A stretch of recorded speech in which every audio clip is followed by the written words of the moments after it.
there's no other, in my mind, more complex, ridiculous, enigmatic serial killer attack, arguably, than the Lake Berryessa attack.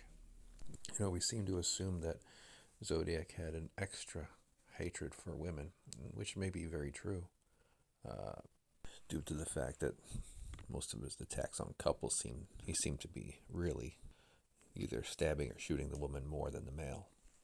Perhaps there were some other things going on there, things happening that we may construe as sheer loathing for the opposite sex. But what if it was more practical? What if it was simply self-preservation? This is obviously a well thought out, methodical attack. You approach these people. You have a gun, which is your last resort because you're out in the broad daylight for the first time committing a crime, and this is a must-have. But it's definitely something you do not want to use, because once you use that gun, you're on the run.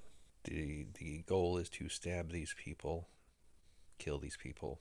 So therefore, you can't approach without a mask in a sense, because if you approach with a gun and no mask, the victims are going to know you're going to have to kill them because they're now witnesses. So if you approach them with a mask, you have a better chance of keeping them calm.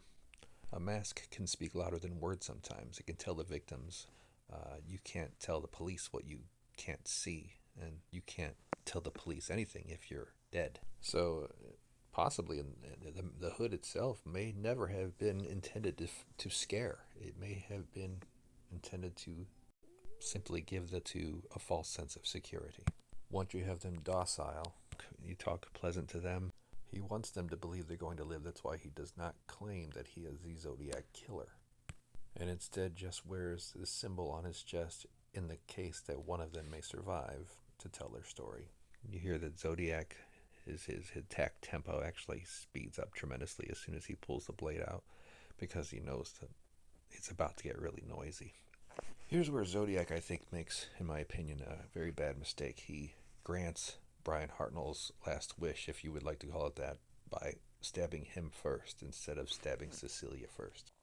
He stabs Bryan first. What does this do? This sets off the alarm with Cecelia. She starts screaming before he even touches her.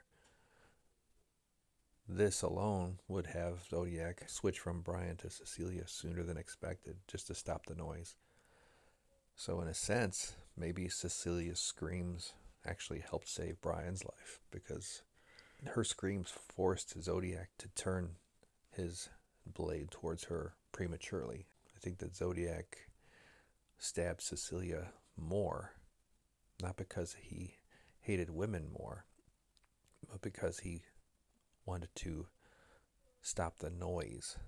That's terrible to think of, but you have to look at the differences between the two victims. One is trying his best to be stoic and not make noise, actually is thinking clearly enough to play dead.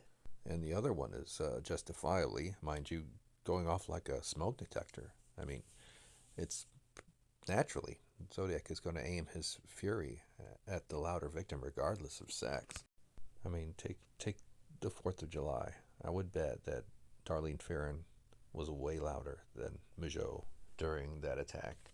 They're the alarms. Women are the alarms, while men, on the other hand, are traditionally the ones that are supposed to be defending and fighting back. But I don't think that her screams were the only thing that sealed her doom. I think it was the fact that as Zodiac approached them with all the cunning of a raptor, he saw her when she looked at him without his mask on. And this is also, I believe, what encouraged the level of violence that he displayed when he took his attention from Bryan to Cecelia.